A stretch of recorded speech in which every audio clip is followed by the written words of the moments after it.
Hoje iniciamos um novo trimestre, o último trimestre do ano de 2014, com uma lição: integridade moral e espiritual. O subtítulo é O legado do livro de Daniel para a igreja hoje. Amém? Deus tem grandes coisas através do exemplo deste menino que ainda moço fora levado cativo para uma terra estranha, mas permaneceu íntegro, permaneceu reto, permaneceu adorando o nome do Senhor. E cremos que Deus tem muitos ensinamentos para com a nossa vida nesse trimestre. Lição número 1, dia 5 de outubro de 2014. O título da nossa lição hoje é Daniel, nosso contemporâneo.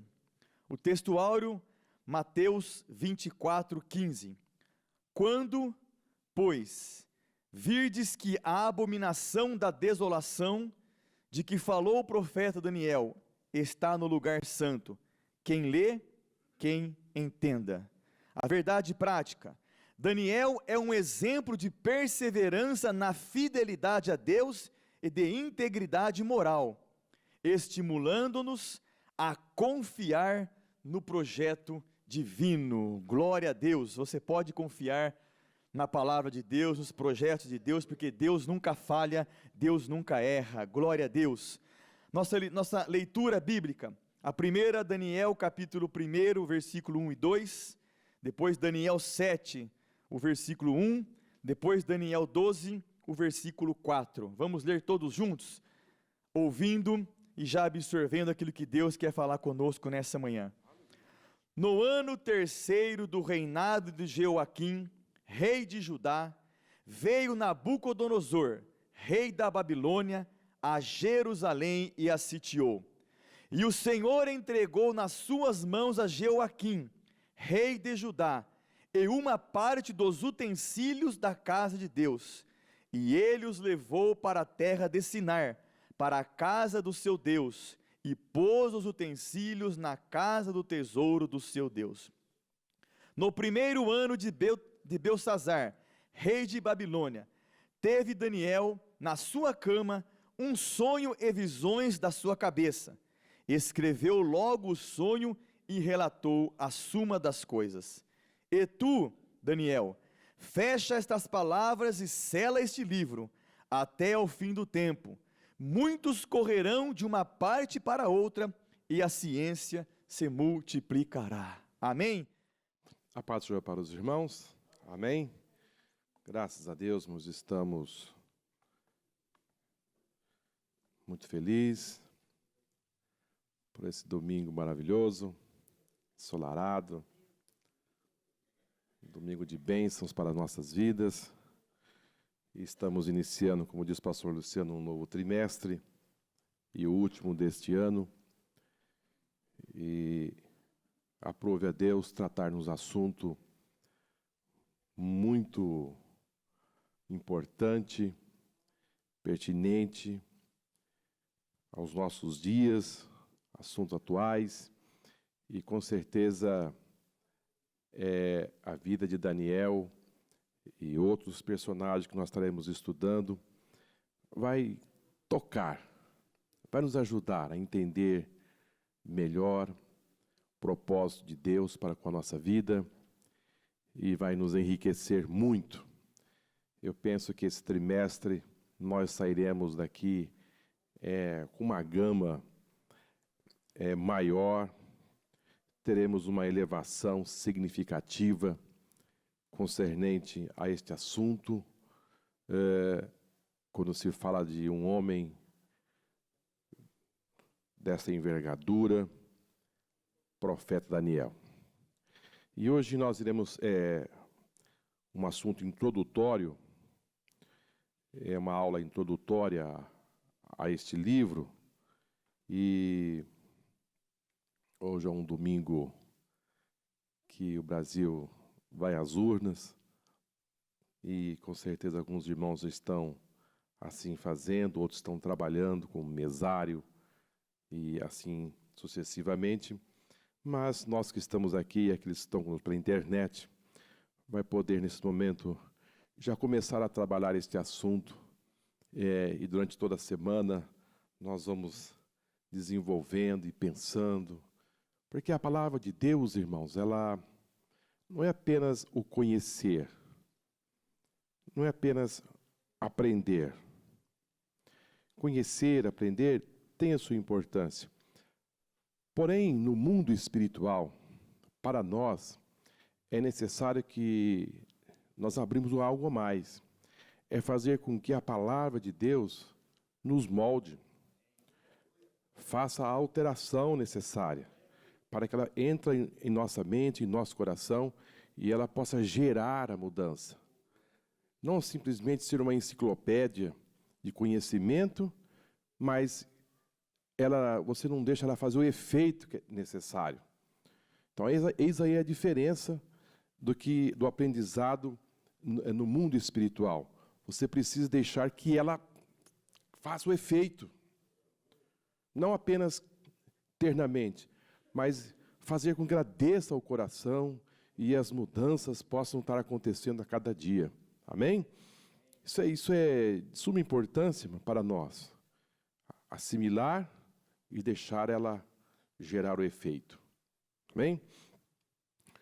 Muito bem. Vamos, irmãos, eu hoje quero terminar mais cedo, porque tem irmãos que estão recebendo família em casa e outros precisam votar e assim sucessivamente, mas nós vamos ganhar bastante tempo e aqui acelerar. Vamos para a nossa introdução. Dada a importância do livro de Daniel, nós o estudaremos sob a perspectiva da escatologia bíblica. Indiscutivelmente, Daniel é um profeta bíblico que não ficou restrito ao passado. Ele é contemporâneo. O seu nome, a sua vida e obra são um exemplo de perseverança em Deus. Embora vivendo em circunstâncias adversas e numa cultura pagã, Daniel não perdeu a fé no Deus Altíssimo e o vínculo com o seu povo. O capítulo 24 do Evangelho de Mateus revela um dos mais importantes discursos proféticos de Jesus. Ali o mestre de Nazaré cita o profeta Daniel, versículo 15. Conquanto as profecias de Jesus nos remetem ao contexto de Israel, as evidências proféticas descritas em Mateus capítulo 24 não se aplica apenas à história do povo judeu, mas igualmente a todas as etapas da história humana, como descrita no livro de Daniel. Irmãos, o livro de Daniel, ele sofreu uma resistência por muito tempo, até para ser inserido no cânon sagrado, visto que esse livro foi escrito na Babilônia, na época do exílio. Então, eles relutaram muito para inserir este livro. Ele foi escrito também no aramaico, alguns versículos foi escrito no aramaico. Então, houve uma certa resistência.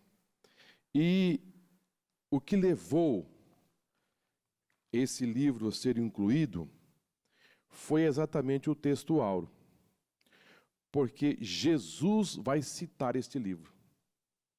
Então, baseado na citação, quando Jesus cita o livro de Daniel, então esses que resistiam tiveram que ceder, porque Jesus vem e valida o livro, citando o livro de Daniel. Então, o livro de Daniel é um livro que é dividido em duas partes. A primeira parte é um livro, até o capítulo 6, é um livro histórico. Mas a partir do 6 até o 12, ele é profético. Então podemos entender, como muitos dizem, que o livro de Daniel é o Apocalipse do Velho Testamento. Então aqui esse livro vai conter informações importantíssimas que estão se cumprindo diante dos nossos olhos, que já se cumpriram e que vão se cumprir. Então, sem este livro, irmãos, seria difícil você entender assim, algo de suma importância no final dos tempos. É este livro que vai nos dar assim esse norte dos acontecimentos futuros e vai se associar com o livro de Apocalipse. Eles vão se fechando e hoje nós temos esta gama de informações porque Daniel, ele resolveu, ele assentou no coração, dizendo: eu quero saber o final dos tempos. Ele era um estudioso, um homem dedicado, e ele precisava de uma revelação de Deus, do futuro da nação de Israel e o futuro da humanidade. E nós vamos nos mergulhar nesse livro e nós vamos entender e compreender que tudo está fechado. Tudo está fechado. Tudo já está demarcado. Tudo já está consolidado. O povo de Deus, irmãos, já a situação, tudo já está definido. Queira o diabo ou não, Deus já definiu o final de todos os tempos. A igreja, ela foi perseguida. Hoje, ela é perseguida. Uns em países de forma mais aberta e outros velado, mas é perseguida. Jesus disse que a sua igreja seria perseguida. Porém, irmãos, o final da história, o final de tudo, está consolidado aqui, ó. Jesus vem, vai arrebatar a sua igreja. E esta igreja é perseguida. Esta igreja que passou por tantos momentos difíceis, nós reinaremos. Amém? Nós reinaremos. Então, o final da história, nós já sabemos. Nós passaremos por grandes dificuldades, grandes perseguições, mas o final já está decidido. Quem vai ganhar essa história? Quem será o ganhador? Jesus vem, juntamente com a sua igreja, e aqui nós reinaremos. Então, as dificuldades, os problemas, as aflições, isso não vai mudar a história. Isso é muito importante, viu, irmão? Isso é muito importante. Ou seja, a nossa caminhada aqui, os embates, as dificuldades, os problemas, não vai mudar a história. A história já está definida. Nós somos mais do que vencedores. Nós vamos reinar com Cristo. Amém? Então não significa dizer que estamos numa batalha e que tem alguma dúvida pela frente. Precisamos fazer alguma coisa para que isso seja definido. Não, a palavra de Deus já definiu. Nós sairemos vencedores. E Jesus vai governar juntamente conosco. Então, isto aí, irmãos, é muito importante. E eu não dependo de que algo possa acontecer para que sairemos vencedores. Não se depende. Isso é muito importante, irmãos. O mundo vive em jogo, em indecisões. Precisa fazer aqui, mais ali, para saber qual será o resultado. Se vai dar certo ou não. Não é assim? Existem as indecisões, as incertezas da vida. Muitas coisas incertas estão por aí, não se sabe se dá certo ou não. Mas quando você olha para o livro de Daniel, e ele se fecha com o livro do Apocalipse, ali está dizendo, olha, vai acontecer isso. Já está definido. A igreja é triunfante. Jesus desce vitorioso. Ele vai implantar aqui o milênio, juntamente com a igreja, e nós reinaremos com ele para sempre. Irmãos, não tem. É só você realmente abraçar e dizer, Jesus, eu estou do seu lado. Eu estou do seu lado. Eu vou me jogar neste reino. É um reino vitorioso. Temos as nossas dificuldades? Temos. Mas nós já sabemos o resultado final. Isso é muito maravilhoso, irmãos. Isso é glorioso. Quando o crente entende e ele é revelado essa grandeza, irmão, ele não entrega o jogo por nada. Ele não entrega. Ele vai para o lado que vai perder? Não, eu preciso estar do lado, glória a Deus, que está ganhando e que a vitória é certa pelo nome e do sangue de Jesus Cristo. Então, irmãos, não sei.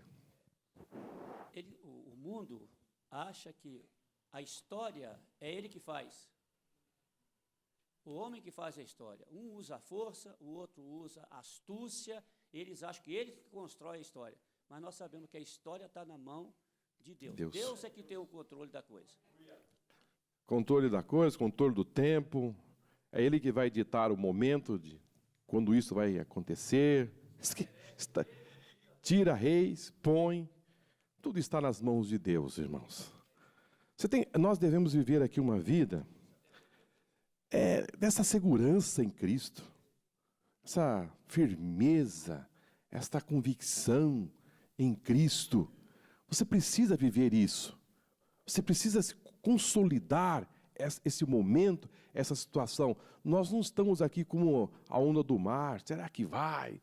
Qual será o nosso futuro? Será que vai entrar alguém aí que vai inverter a situação do futuro? Que isso, irmão? Ninguém inverte, ninguém muda essa história. Jesus estabeleceu, está aqui, nós vamos trabalhar esse assunto e nós vamos ver parte a parte de como isso vai acontecendo e isso vai nos ajudar muito a nossa fé.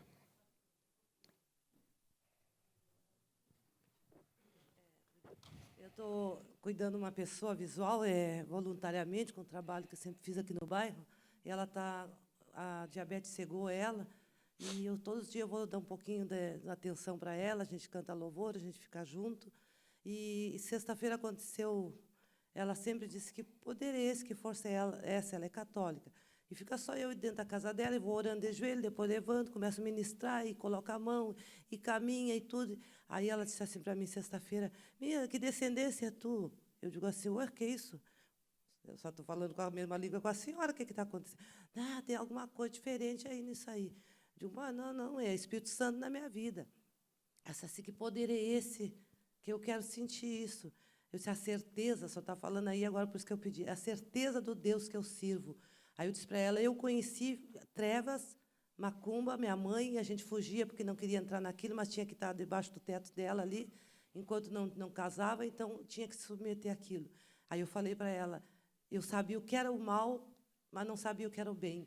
Hoje eu sei o que é o bem, a diferença daquilo que ela pedia e vinha o mal para as pessoas, e hoje eu sei o que é o bem de Deus que Ele não tira.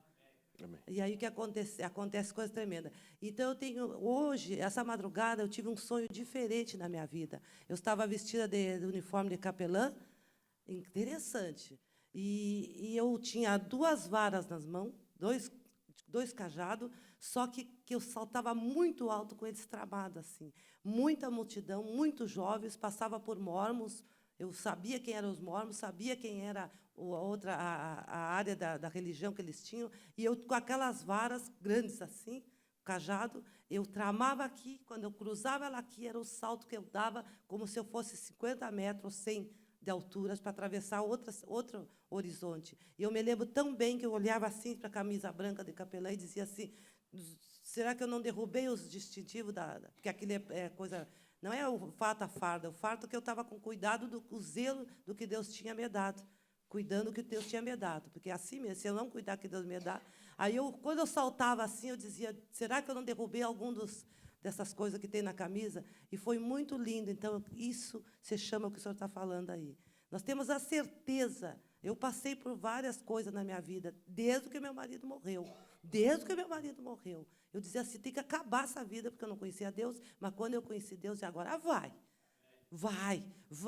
E eu olhava para esse menino crescer, vai, não dormia, pastora, eu não dormia, por isso que eu estou com esse problema de não dormir. Eu não dormi quando meu marido morreu, e eu não dormi há muito tempo e não durmo até agora.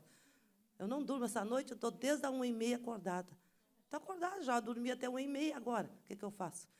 Então, quer dizer assim, uma autoridade, uma autoridade, vai vencendo o câncer, destino do estado que estava, o doutor disse assim, terrivelmente, não tem nada, não sinto uma dor de barriga. Amém. Tá? Coração curado. Então, eu digo assim, tem que acreditar que a vitória já é nossa. Amém. Amém. Glória a Deus. Muito bem, maravilhoso, né, irmãos? Daniel, um homem íntegro. Irmãos, nós temos assim, a Bíblia nos dá assim, algo importante, porque quando nós queremos assim entender sobre integridade, nós vamos buscar em Daniel, um homem íntegro, um homem puro. Eu quero conhecer sobre este assunto e homens que viveram de forma íntegra. Eu tenho que estudar a vida de Daniel.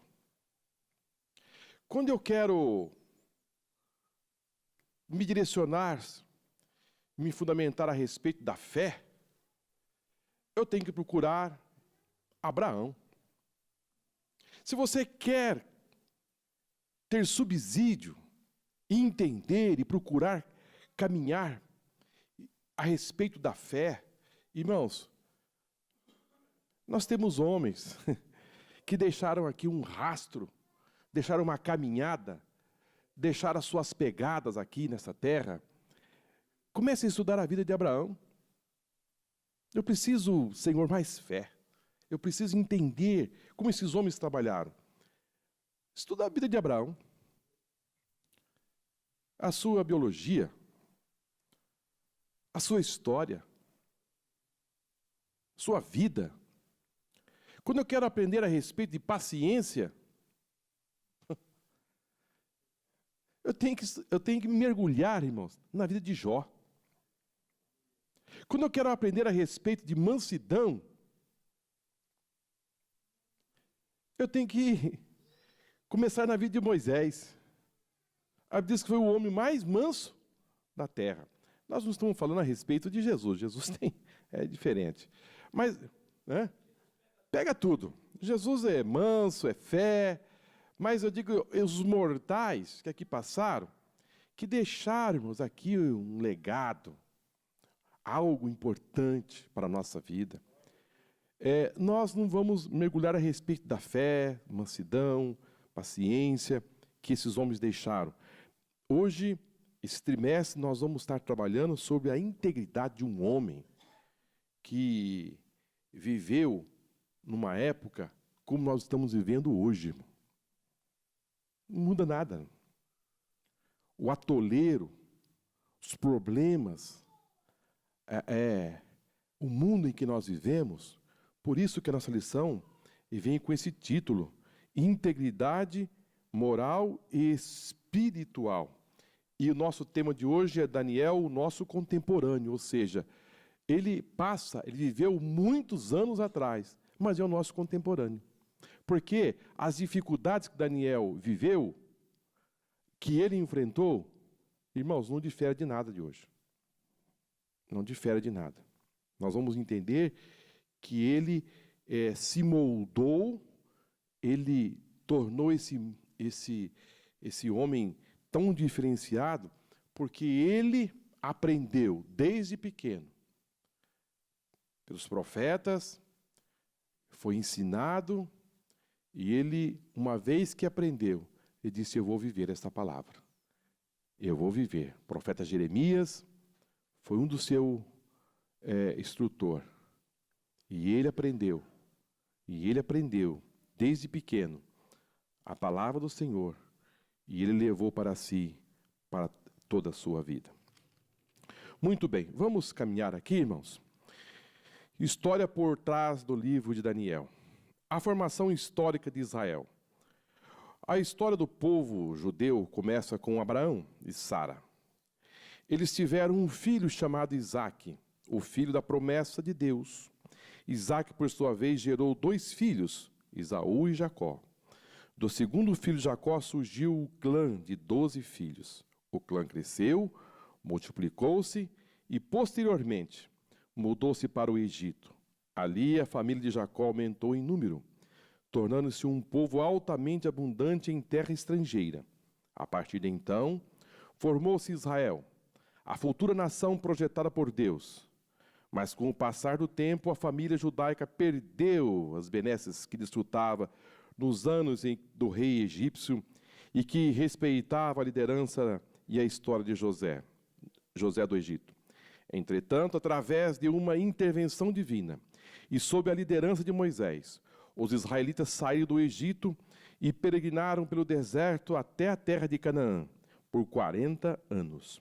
A partir da libertação egípcia, Israel viveu sob o égide de um governo teocrático, isto é, governado diretamente por Deus e através de homens chamados por Ele para esta função.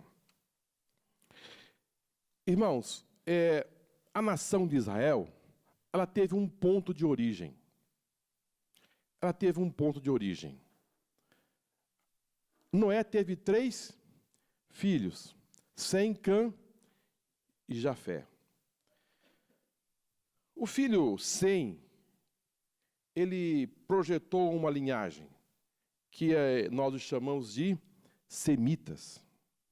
E esta linhagem semita, desta linhagem, a ponta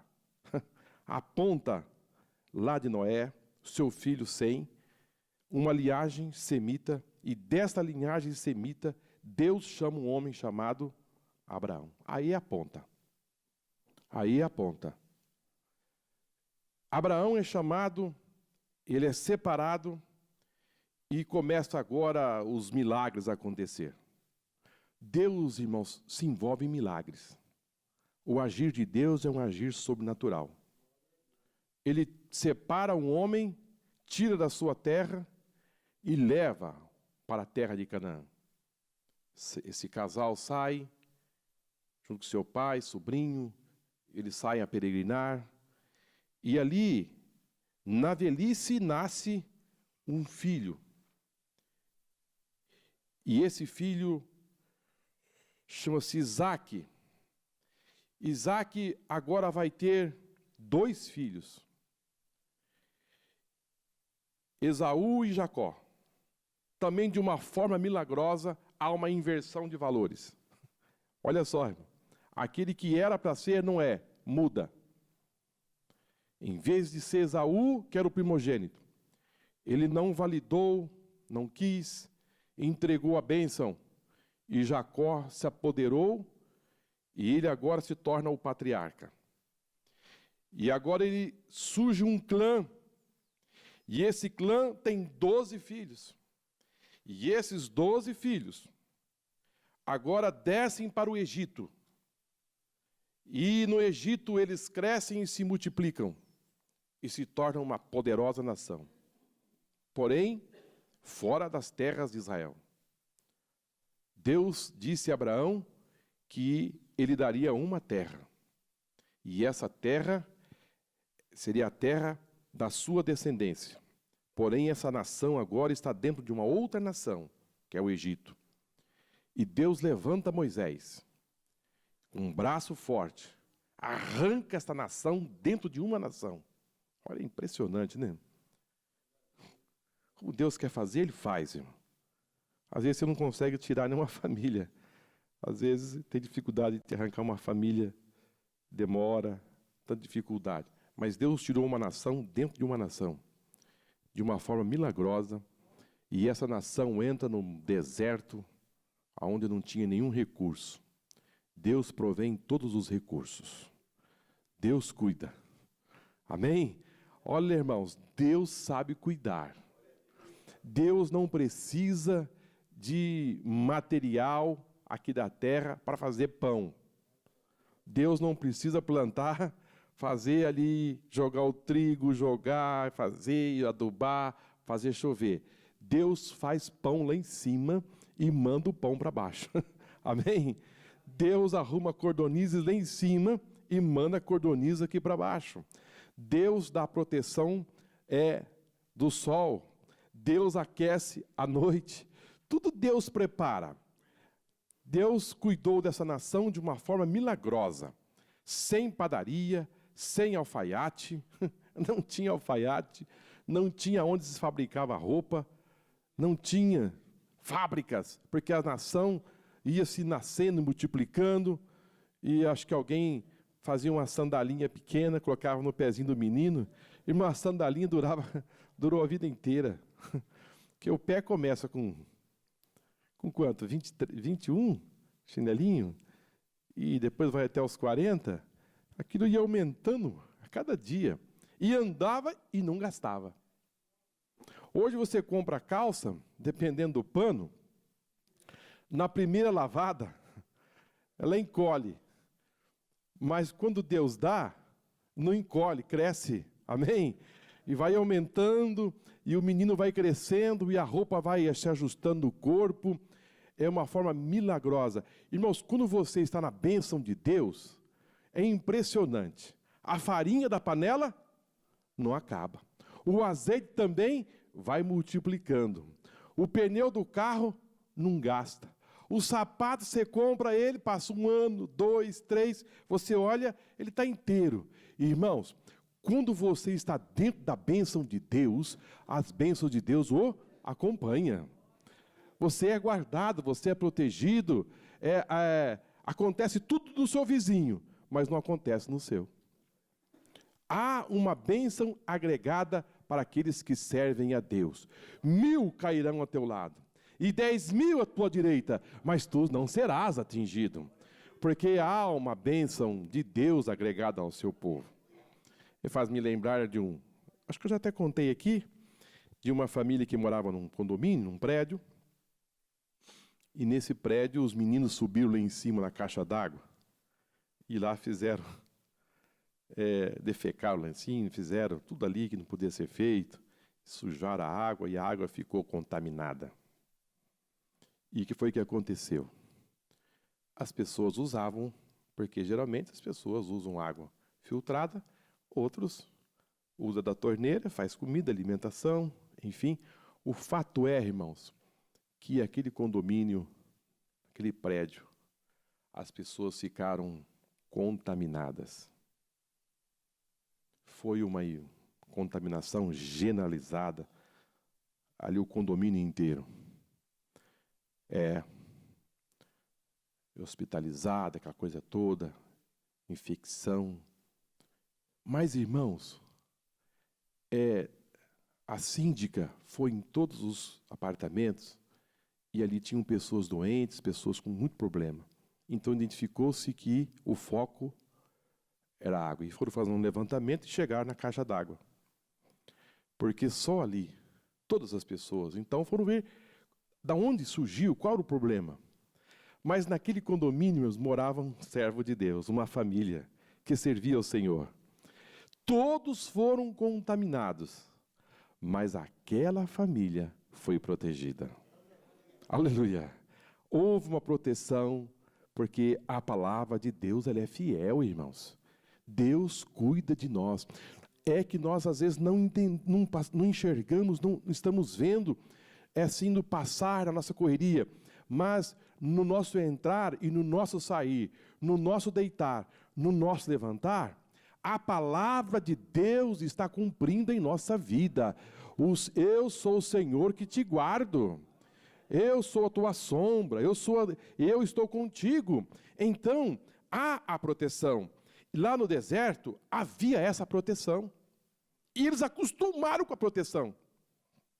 Aqueles que iam nascendo no deserto, já via a nuvem. Já viram o maná caindo, acho que é natural.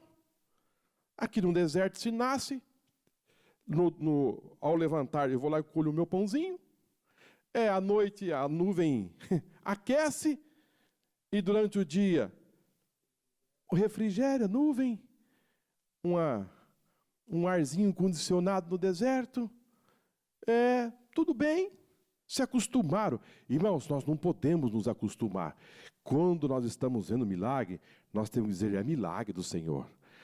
É milagre do Senhor. Deus está cuidando de nós. Nós temos que, o profeta disse, ou então outra vez, vereis a diferença entre aquele que serve a Deus e aquele que não serve. Nós servimos ao Senhor, há uma diferença gritante, irmãos, entre nós e os filhos das trevas. Há uma diferença, irmãos. Há uma paz interna. Há um amor de Deus nos nossos corações. Nós não somos movidos por circunstâncias. Nós somos movidos pela fé. Pela fé. Agora, irmãos, essa nação, ela entra na terra de Canaã, e aqui o nosso tópico 2. Josué, ele vai entrar. Então, o governo teocrático. Moisés morreu e o seu substituto foi Josué. Sob o seu comando, Israel conquistou a terra de Canaã. E instituiu-se um governo em que a autoridade governamental vinha de Deus, a teocracia.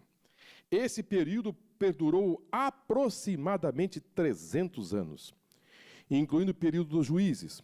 Foi um tempo difícil, porque Israel afastou-se da direção divina e cada um fazia o que parecia reto aos seus olhos. Ou seja, irmãos, essa nação viveu presenciando grandes milagres. Josué assume o comando da nação, entra na terra e começa agora a avançar. No final da vida de Josué, ele chama os anciãos, os líderes, e disse, olha, fizemos bastante, avançamos, mas ainda há muito o que fazer.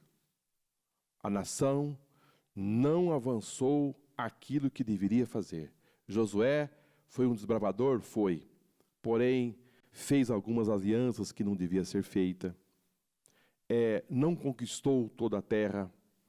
E daí Josué partiu.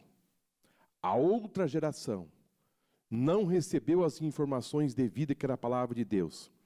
Então Deus começou a levantar juízes e a nação ora estava lá em cima, ora estava embaixo. Ora em cima, ora embaixo. E assim passaram 300 anos. E Deus levantou o profeta Samuel, já no final, e agora a nação de Israel começa a olhar para as demais nações. E começa a ver que eles tinham reis. E esses reis entravam na guerra. O profeta Samuel era um profeta velho. Ficava lá dentro da escola, não ia para a guerra. Então eles disseram, não, nós queremos um rei que nos representa. Olha aí, irmãos, o cuidado. Olha aí o problema. Quando você começa a olhar para o mundo e começa a querer copiar as coisas lá do mundo. Lá é melhor. No mundo é melhor. As coisas lá é melhor. Irmãos, o melhor está aqui. Aleluia. O melhor é com Deus. Deus usava o sistema teocrático. Deus falava através do profeta. Irmão, você quer ver algo melhor do que Deus te ensinar? Meu Deus, irmão. Você quer melhor Deus dirigir você? Você quer ver algo melhor? Deus ministrar sobre a sua vida? Imagine Deus dizendo, olha, é hora de plantar. Deus é mais que conhece tudo, irmão. Deus sabe o melhor. Deus tem o melhor para nós. Eles agora rejeitam a teocracia e agora quer que se implanta em Israel a monarquia. Irmãos, o governo de Deus não tem partido. É um só. É um só. Partido A, partido B, partido C, está repartido. Não, o governo de Deus é um governo teocrático. Ele fala e o povo ouve. Aleluia. Deus ensina e os seus filhos aprendem.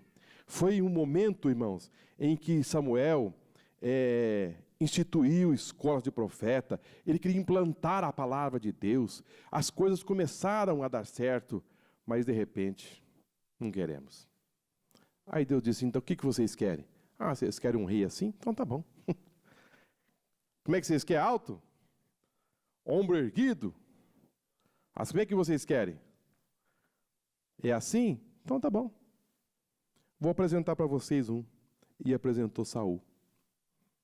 Aí começou, irmão. Começou até bem. Profetizando. Começou até bem. Irmãos, o importante não é quando você começa. Há pessoas que até começam bem. É aquela explosão do momento. É aquele... A minha avó sempre falava assim, usava a expressão dos mais antigos, fogo de palha. é aquele fogo enorme. Mas depois você distrai um pouquinho, não tem mais nada. Você só vê só cinza, porque não teve uma resistência, não permaneceu. Saul começou até bem e termina procurando bruxa, se desviando, fazendo as coisas da melhor forma que ele pensava, se distanciou-se de Deus e agora começa a perseguir o ungido de Deus e foi todo aquele problema. Deus levanta e ele permanece 40 anos no governo. É muito tempo, né, irmão? Tem hora que eu fico pensando, irmão, da paciência de Deus. Impressionante, irmão. 40 anos para um rei como Saul é muito tempo. Mas ficou 40 anos. 40 anos. Fazendo as coisas erradas, ainda perseguindo ainda o ungido. Davi se levanta, o homem segundo o coração de Deus. Começa muito bem, começa a reinar em Hebrom, e reinou 7 anos. 7 anos reinou em Hebrom, e depois reinou mais 33 anos em todo Israel. Foi um governo próspero, muito próspero, avançou, conquistou as terras, subjugou as nações vizinhas, de forma que as nações vizinhas tinham que pagar tributos a Israel. E esse dinheiro, esse tesouro, essa riqueza, começou a ser guardado, e as nações que também eram conquistadas, também eles traziam despojos, toda a riqueza. Foi um reinado, irmãos, foi um avanço significativo. Realmente o reinado de Davi foi algo assim, uma explosão muito grande.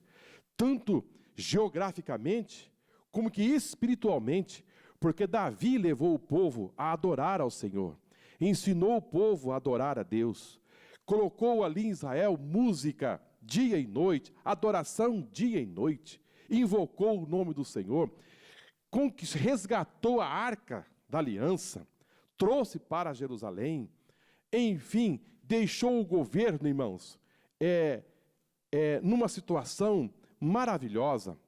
Seu filho Salomão assume o comando. Davi reinou 40 anos. E Salomão começa reinando, e Davi disse: olha, meu filho, não te aparte. Seja um homem. Ser homem de Deus. Deu vários conselhos. E Salomão, infelizmente, irmãos, se desviou. Arrumou 700 princesas, 300 concubinas. As filhas de Faraó lhe perverteram o coração e ele foi adorar outros deuses. Foi sacrificar nos montes. Foi muito longe, irmãos. Foi muito longe. A imoralidade foi implantada e a coisa tomou outra dimensão. Quando ele entrega o reino para o seu filho Roboão, em vez de se aconselhar com aqueles que tinham as melhores informações, não, foi buscar conselhos com aqueles que não tinham a informação precisa. Irmão, nós temos que tomar muito cuidado com quem pede conselho. Muito cuidado. Em vez de ele se aconselhar com os anciãos, ele foi consultar com quem não tinha conhecimento, com os garotos. Ele disse: não, seu pai apertou, aperta mais. Seu pai usou grilhões, usa o escorpião. Arrocha a coisa, senão não vai. Ele disse: é por aí, é. Rei, o povo não suportou, irmãos, a coisa estourou para um lado do outro, o reino se dividiu. O reino se dividiu no reino do norte e o reino do sul.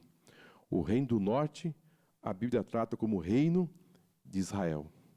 E o reino do sul, que foram só 2 tribos, reino de Judá. E composto por 2 tribos, tribo de Benjamim e a tribo de Judá.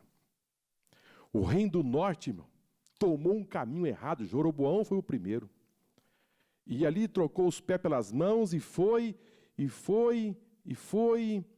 e não aguentou muito, irmãos. Não foi muito longe.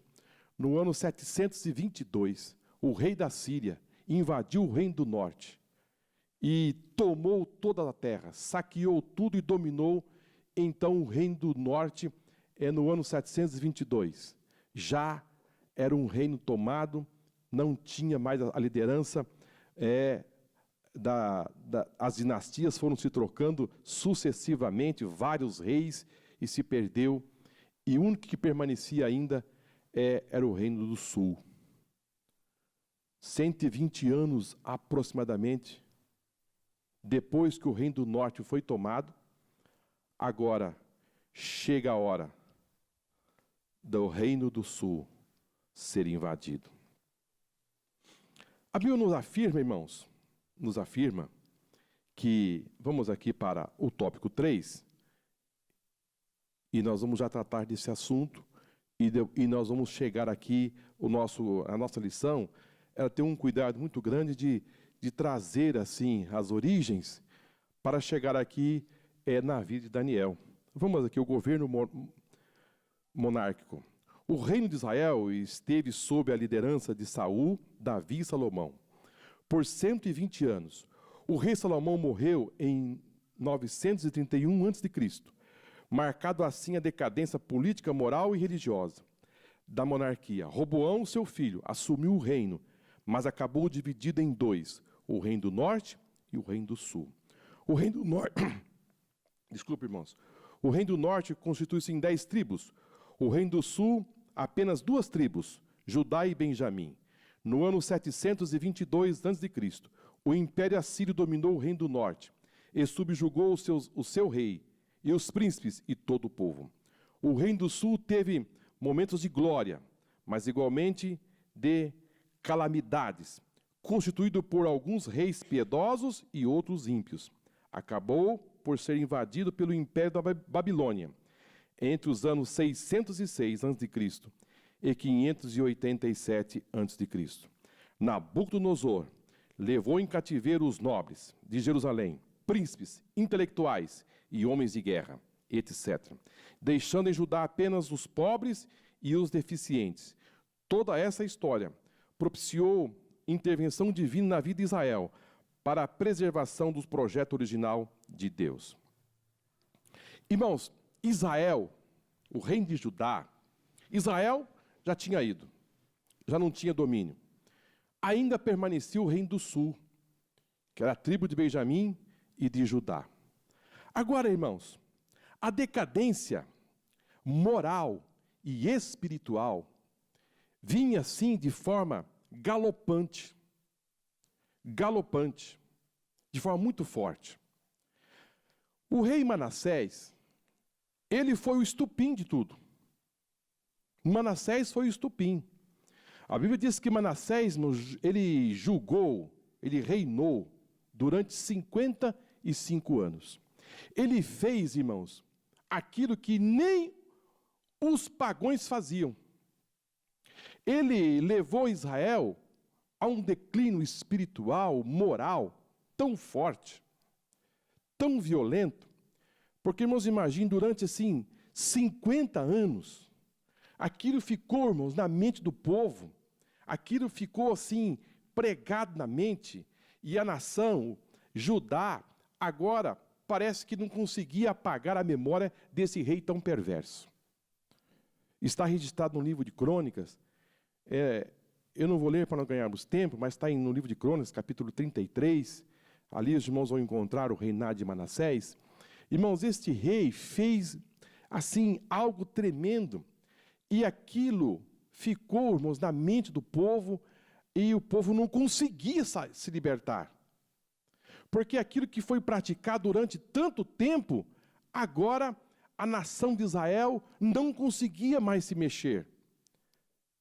E o seu filho se levanta, Amon, reinou 2 anos, muito pouco.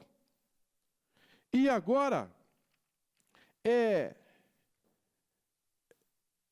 depois de Amon, levanta Josias. E Josias começa a reforma. Ele tenta se erguer, ele tenta querer fazer alguma coisa e começa a implantar a leitura e começa a tentar reviver a situação. Mas, irmãos, aquilo que Manassés fez mal, parece que Israel não conseguia. Por isso, irmãos, eis o cuidado de você permanecer muito tempo longe de Deus. É necessário um esforço muito grande. Por mais que Josias tentava, e ele não conseguiu, e a nação de Israel mergulhada no caos, tantos problemas morais, espirituais, e assim sucessivamente. Josias, em vez de confiar em Deus, temeu e tentou enrumar uma guerra com o Egito, e nessa guerra morreu. Olha, irmãos, a nossa confiança não pode ser no braço. A nossa confiança tem que estar em Deus. Nós não temos que temer o inimigo. Não, a nossa confiança tem que estar em Deus, centrada em Deus. Porque o dia que você começar a confiar em si mesmo e temer, já é a porta do fracasso. É a porta do fracasso. Ele não precisava ter arrumado essa guerra com o rei do Egito, foi Neco. Ele não precisava, irmãos. Ele estava ali governando, aplicando a reforma, mas temeroso de um ataque, de uma briga, ele foi arrumar esta guerra. Foi a guerra de Carquemis. Então, Faraó, Neco prevalece, e agora Jeoacás assume. E Jeoacás assume, mas também por pouco tempo, porque logo ele é deposto por Neco, e assume quem agora? Nessa briga toda, nessa confusão toda, assume agora, é o que está na nossa lição de hoje. Daniel, capítulo 1 e versículo 1, está na sua revista. Aqui começa, irmãos. No ano terceiro do reinado de Jeoaquim. Ele foi empossado por Neco. Jeoacás era irmão de Joaquim. Jeoacás é deposto, Joaquim assume, e foi exatamente aí que o rei de Judá, empossado por Neco, vai acontecer a invasão de Nabucodonosor. Quem foi este rei Joaquim? Irmãos, este rei Joaquim foi um rei ímpio, um rei que fez mal aos olhos do Senhor. Este homem, ele não serviu o Deus dos seus pais. Pelo contrário, ele pegou a palavra de Deus, o rolo que Jeremias tinha escrito. O que ele fez? Cortou e botou fogo. Isso não serve para nós. Isso aqui não serve. O profeta Urias, quando viu que ele estava perseguindo, o que ele fez? Ele fugiu para o Egito. E disse: esse rei quer tirar a minha vida. E sabe o que esse rei fez, irmão? Foi lá, sequestrou o profeta Urias, trouxe para Jerusalém, e lá em Jerusalém, na presença de todos, ele matou o profeta à espada. Impressionante, irmão. Impressionante. Nesse cenário, este rei contra a palavra de Deus, este rei contra o profeta, tentando encontrar alguém que falasse de Deus, para ele matar, e quando alguém apresentava a palavra, a profecia, que Jeremias estava dizendo: olha, se vocês não se converterem, se vocês não obedecerem a palavra, Deus vai mandar uma invasão, vocês vão perder a terra, porque Deus havia dito que isso ia acontecer. Lá em Deuteronômio, capítulo 28, e versículo 64, Deuteronômio 28, 64, Deus diz através de Moisés: se vocês não me servirem, eu vou tirar vocês da terra e vou espalhar vocês em toda a terra. Seria a pena máxima. Deus havia dito: se vocês não me servirem, se vocês não obedecerem a minha palavra, eu vou aplicar a sentença máxima. Eu vou tirar vocês daqui e vou espalhar vocês em toda a terra. O profeta Jeremias estava avisando, mas não adiantou nada. Eles preferiram resistir à voz de Deus. Mas, irmãos, esse rei Joaquim, ele é cercado. Ele é cercado no ano 606. E vai acontecer a primeira invasão. Os fatos que propiciaram o exílio na Babilônia. O contexto político do reino de Judá. Em 606 a.C., Nabucodonosor invadiu Jerusalém e, além da nobreza, tomou da cidade todos os utensílios do templo: ouro, prata e pedras preciosas. Aqui, irmãos, tem assim algo importante.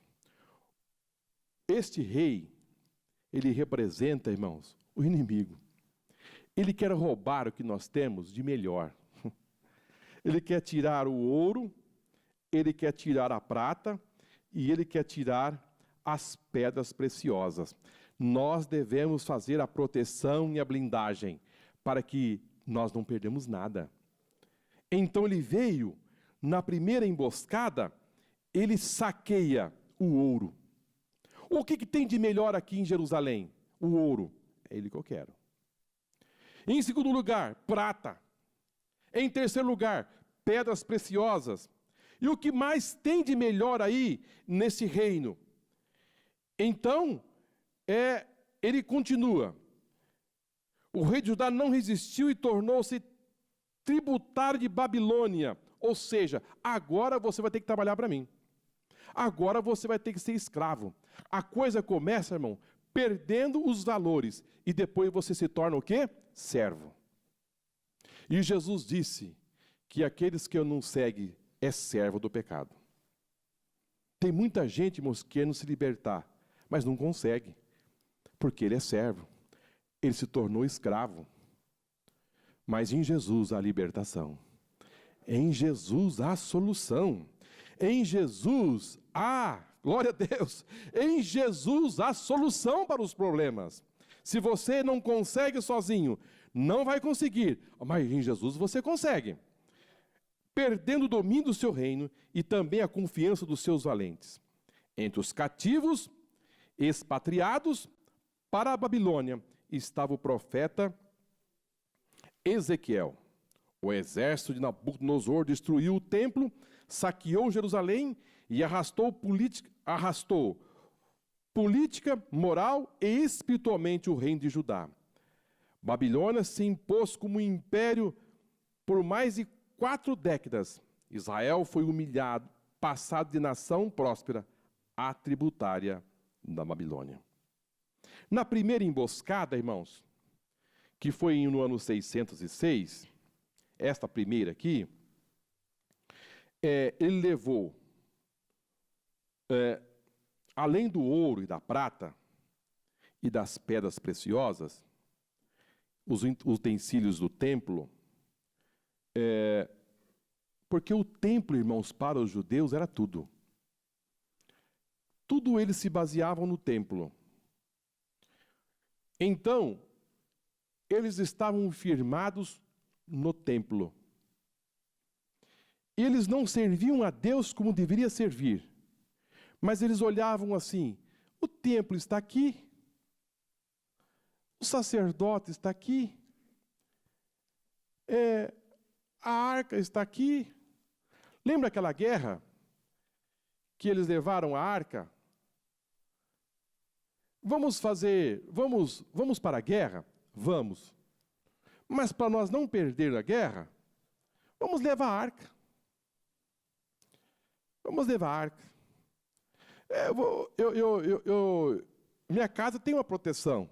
Tem. Tem o Salmo 91 na parede. Não, mas isso não resolve. Isso não resolve. Eu tinha um amigo, irmãos, que ele... assim, faz muito tempo que eu não vejo. E às vezes eu viajava com ele, e ele tinha assim, uma imagem pendurada no retrovisor, e às vezes nós estávamos falando sobre um assunto, e ele falava assim, não, me vale, minha santinha. E agarrava assim com ela e ficava, minha santinha vai me valer. Irmãos, essas coisas somente não resolvem. Os judeus, longe de Deus, o rei atrás de matar profeta. Entregar o livro, vamos rasgar e pôr fogo. Mas o templo está aqui. O sacerdote está aí. Deixa o templo. E o povo dizendo que aqui está o templo, e o templo é a nossa salvação. Nada.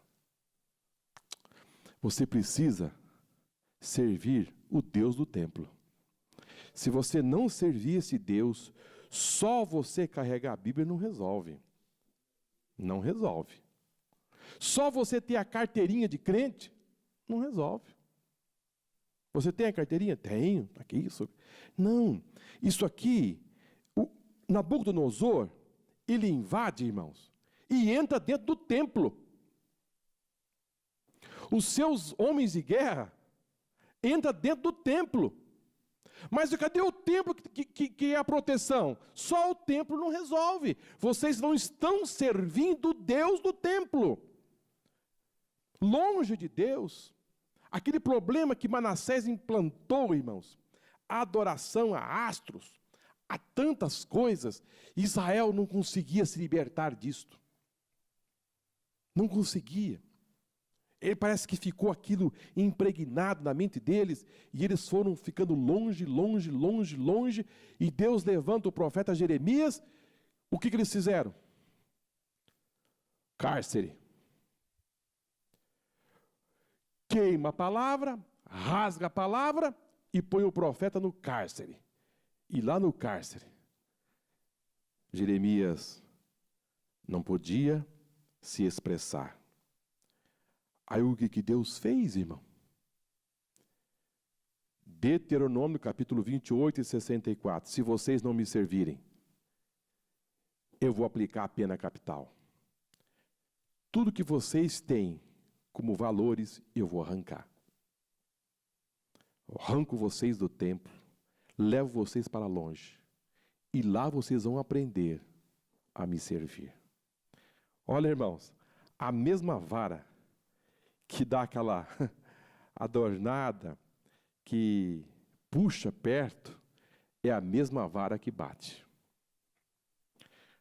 No ano 606, levou os nobres.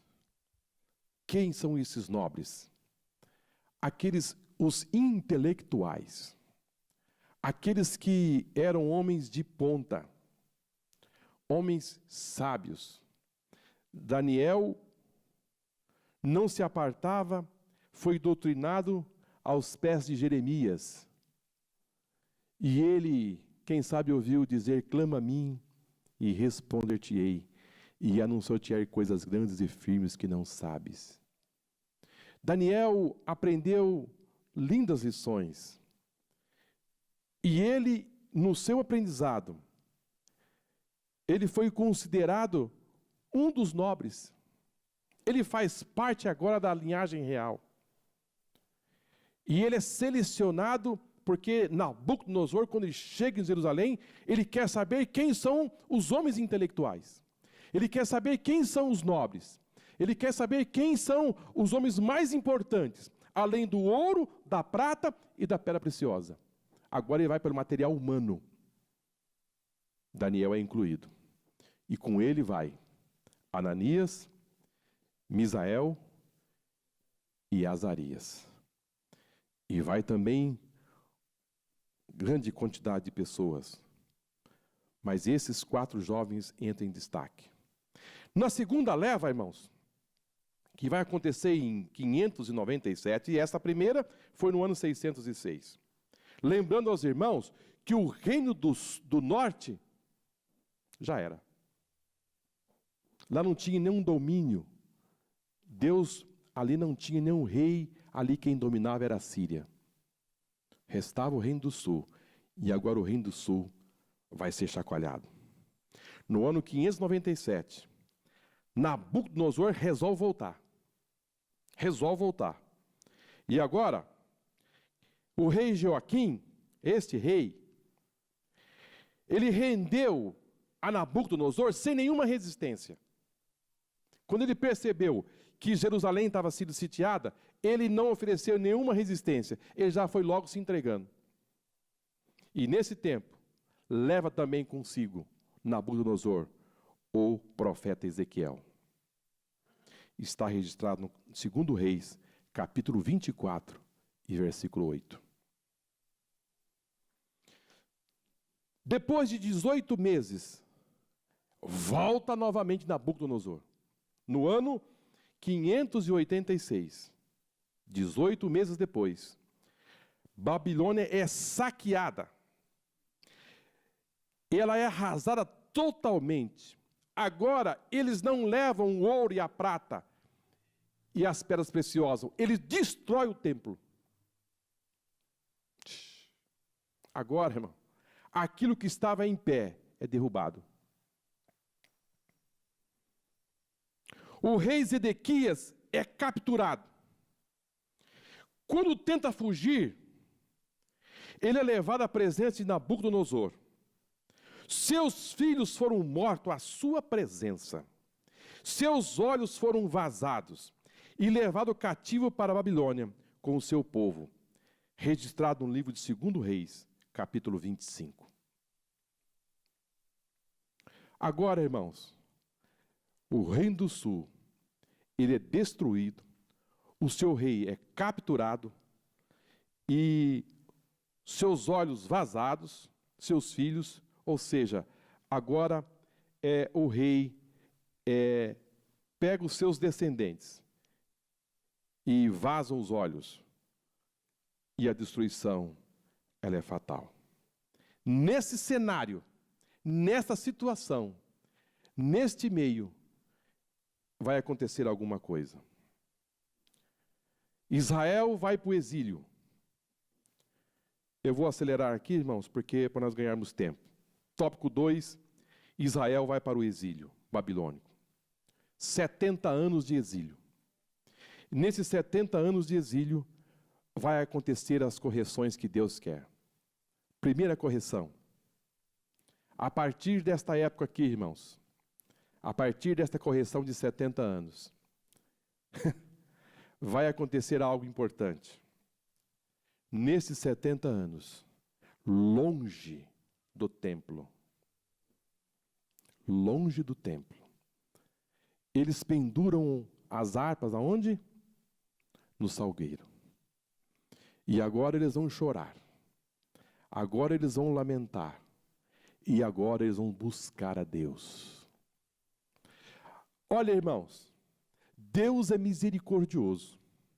Porque lá na Babilônia, tem 4 moços, 4 jovens, que estão fazendo a diferença. Daniel vai fazer a diferença nesse reinado. Porque eu penso que Daniel vai fazer um papel, o papel que José fez no Egito. Porque o rei, ele tornou-se um rei brando, o faraó se tornou brando com o povo por causa de José. A Bíblia diz que Deus abençoou o faraó por amor a José. Sabe o que está acontecendo, irmãos? Deus está abençoando a sua família, Deus está abençoando essa empresa por amor a você. Por amor a você. Não pense que está acontecendo de forma automática, não. Deus precisa de combustível para ele trabalhar. Por amor a José, o faraó foi abençoado. Agora, irmãos, este povo aqui, que é levado escravo, cativo, não recebe um tratamento mais rústico, porque tem lírios lá, irmão. Tem algo importante lá, fazendo diferença no reinado. E agora, este povo está recebendo um açoite, irmãos, de Deus, a vara. Nabucodonosor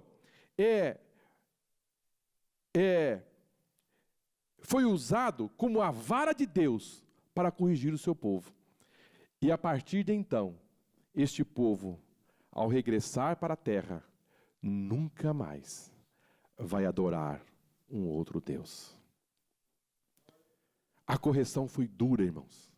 70 anos longe daquilo que eles tinham como mais importante, era o templo. Eles estão longe. Deus falou lá atrás, e Deus está cumprindo aqui. Se vocês não me servirem, eu arranco. Da mesma forma que Deus trouxe e plantou na terra. Se vocês não me servirem, eu tiro. E eu começo a pensar, irmãos, eu fico a pensar, e às vezes assim, eu fico assim, pensando algo que eu vou passar aos irmãos agora. Irmãos, todas as coisas estão no controle de Deus. Quando Deus quis tirar o povo lá da terra, Ele usou um rei pagão. E disse, você vai lá e arranca o meu povo de lá. Traga aqui. Usa a vara. O meu povo precisa ser corrigido. E Nabucodonosor fez exatamente o que Deus mandou.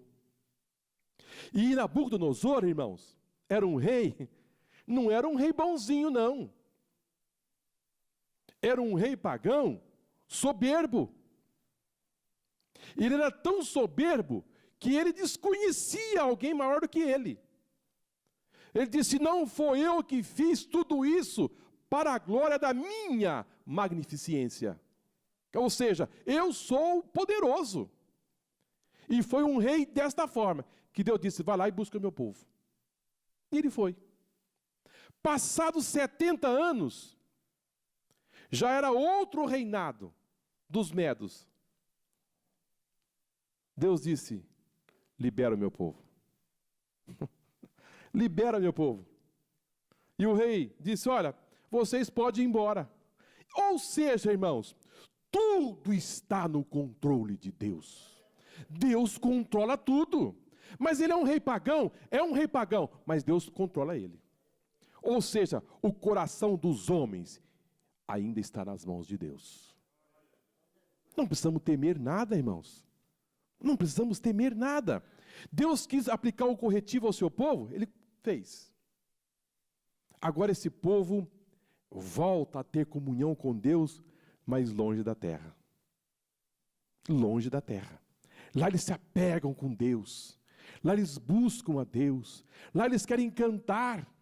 Lá eles querem fazer algo, mas estão longe da terra. Então essa ânsia de querer Deus, Deus disse, agora está no ponto. Agora vocês podem voltar.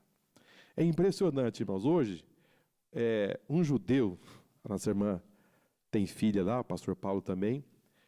Um judeu hoje, irmão, se apresentar um outro Deus para eles, não querem saber. Não querem saber. Por quê? A correção foi feita lá atrás.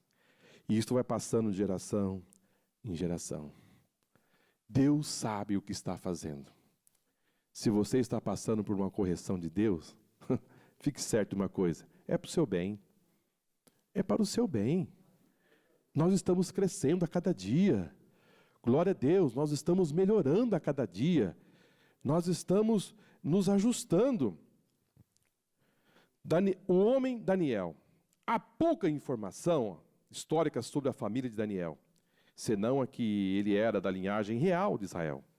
Levado para a Babilônia, ainda muito jovem, Daniel destacava-se como um judeu inteligente e bem instruído. Ele possuía firmes convicções no Deus de Israel e era contemporâneo de dois importantes profetas da nação israelita, Jeremias e Ezequiel. Penso também que Sonfonias e Abacuque também foi contemporâneo. Penso que também esses dois. Certamente, esses profetas deixaram seus exemplos como legado para a vida do jovem Daniel. em 597 a.C., Ezequiel havia sido levado para a Babilônia. Ali, esse experiente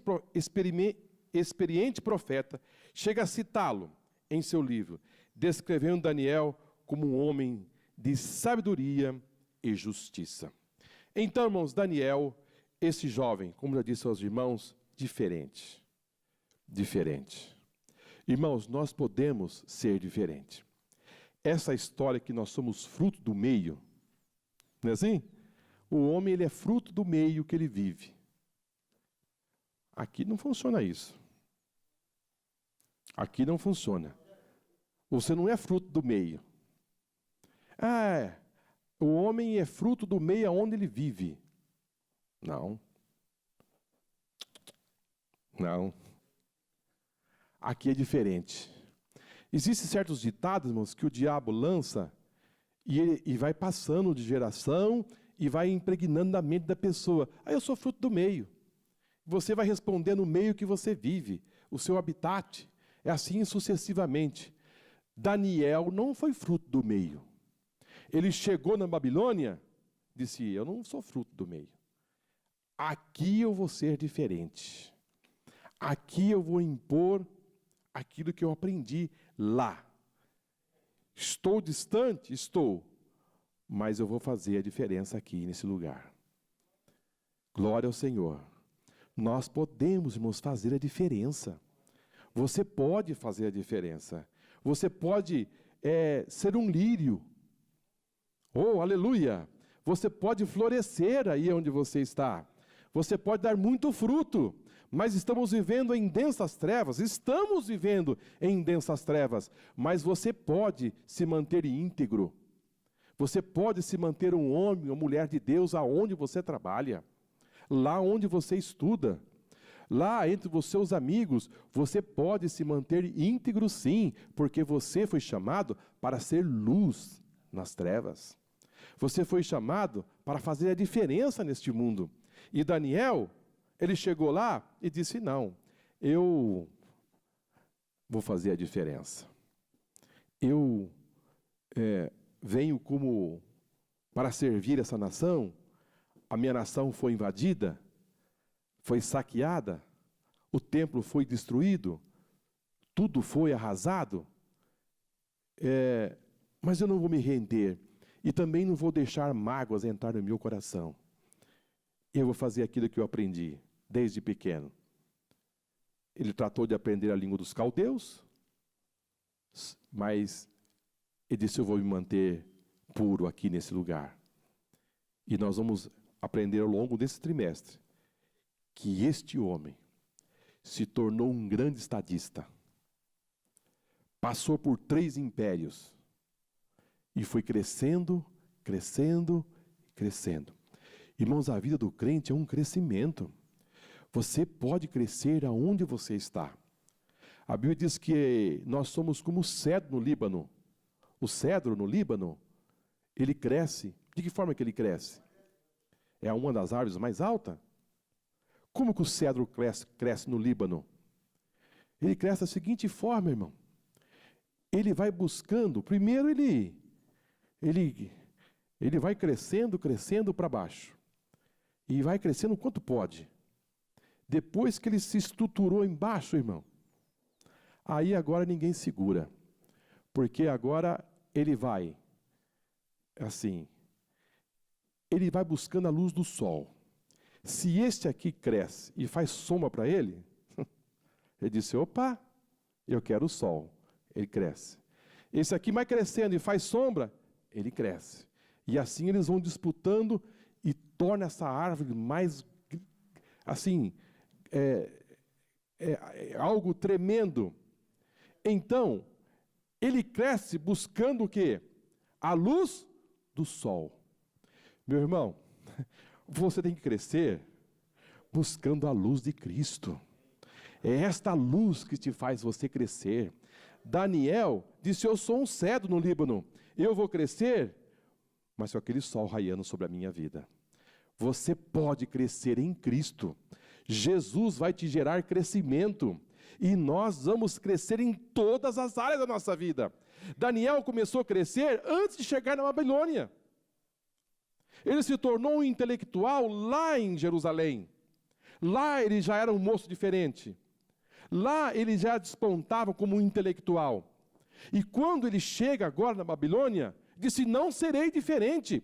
Vou procurar aprender a língua dos caldeus, mas me tornarei um moço puro. Vou crescer aqui também nesse país, aqui nesse império. E a Babilônia era o maior império da época. Era a rainha. A importância do livro. Estamos já concluindo. O livro de Daniel possui dois conteúdos: o histórico e profético. No plano geral da revelação divina, o livro de Daniel ocupa um lugar de suma importância. Do capítulo 1 ao 6, conteúdo histórico. Do 7 ao 12, profético. O conteúdo histórico do livro contém experiências que revelam a soberania e o cuidado de Deus para com aqueles que lhe são fiéis. Já o conteúdo profético traz predições escatológicas, em sua maioria, ainda não cumpridas, porque esse último conteúdo cremos na contemporaneidade de Daniel. A autoria e característica do livro. Indiscutivelmente, foi o próprio Daniel quem escreveu o livro entre os anos 606 e 536 a.C. Ele iniciou a sua obra escrevendo na Babilônia e, posteriormente, encerrou no palácio de Suzã. O livro contém 12 capítulos, majoritariamente escrito em hebraico, executando a seção 2 e 4, até 7:28, que foi escrita no dialeto aramaico. Além de histórico, o livro de Daniel contém revelações proféticas cumpridas em outras e que ainda vão se cumprir no futuro. São revelações concernentes ao povo de Israel e aos gentios. Deus revelou a Daniel o futuro das nações através da linguagem alegórica.